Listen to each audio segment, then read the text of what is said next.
tanggal 14 Agustus hari ke-227.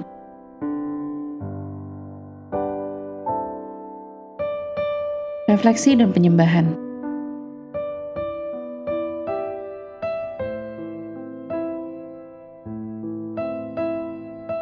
Cahaya dalam masa yang paling gelap.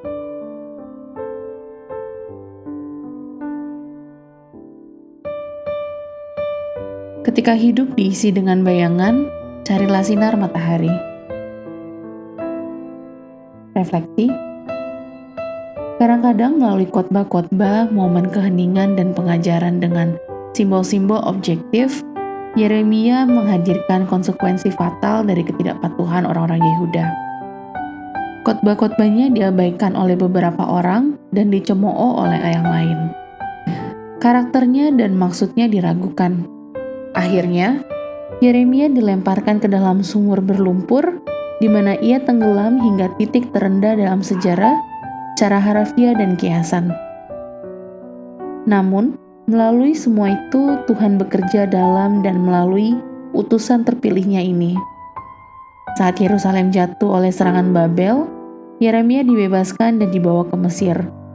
Di sana, ia mengumumkan nasib buruk dan bencana yang akan menimpa Yehuda dan tetangga-tetangga kafir mereka. Ratapan adalah buku harian bencana Yeremia, ditulis ketika ia menyaksikan bencana yang menimpa Yerusalem yang ia cintai. Anda dapat merasakan air mata Yeremia saat membaca halaman-halaman dalam kitab Ratapan. Namun dalam kesedihan Yeremia, lihat Ratapan pasal 3 ayat 22-23, ia mengungkapkan kebenaran yang kuat, yang bahkan menjadi tema salah satu kidung pujian paling dihormati sepanjang masa.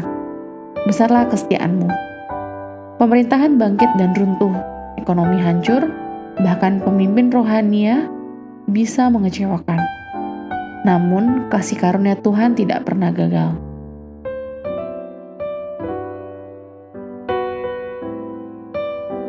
Adorasi.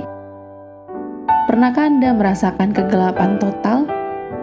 Saya maksud jenis kegelapan yang bisa Anda rasakan dan lihat. Coba temukan ruang di dalam rumah Anda yang minim cahaya alami, seperti loteng atau lemari. Tutup mata Anda dengan kain dan tekan erat. Apa yang Anda alami adalah kegelapan mutlak tanpa seberkas cahaya pun. Secara metaforsis, umat Allah merasakan kegelapan total dalam Yeremia pasal 52 ketika mereka menghadapi serangan Babel. Namun, pertimbangkan hal berikut. Tidak ada roti yang tersisa di kota, ayat 6. Pertahanan kota berantakan, ayat 7. Seluruh tentara telah pergi, desersi, ayat 7. Keluarga raja dibantai di depan matanya, kemudian matanya dicungkil dan dideportasi dengan rantai ke penjara yang jauh, ayat 10-11. Kuil tembok kota dan bangunan utama dibakar, ayat 13-14. Seluruh perkakas raja diambil tawanan dan dieksekusi, ayat 24-27. Ribuan orang Yahudi dibawa sebagai tawanan ke negeri yang jauh, ayat 27-30. Semua itu adalah masa-masa kelam bagi umat Allah. Namun, jangan lewatkan 4 ayat terakhir, karena di sana Anda akan menemukan cahaya di tengah kegelapan, harapan di tengah keputusasaan.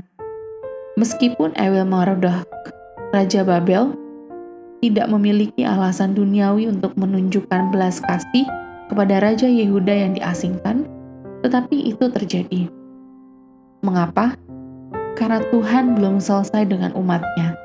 Dia tahu mereka membutuhkan harapan dan masa depan.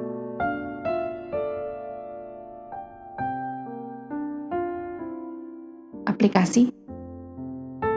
Ketika kesehatan lemah, keuangan suram, orang tercinta menjauh, pekerjaan tak pasti, dan besok tampak suram, itu mudah terasa seperti kegelapan. Namun, ada cahaya dari sebatang korek yang bisa menerangi ruangan seluruhnya. Luangkan waktu sejenak untuk merenung pada Mazmur pasal 27 ayat 1. Di situ Anda akan menemukan bahwa kegelapan tidak sesuai dengan terang dalam hidup Anda, yang di dalamnya tidak ada kegelapan sama sekali. Lihat 1 Yohanes pasal 1 ayat 5. Tuhan adalah terangku dan keselamatanku. Mengapa saya harus takut? Tuhan adalah benteng saya, melindungi saya dari bahaya. Mengapa saya harus gemetar?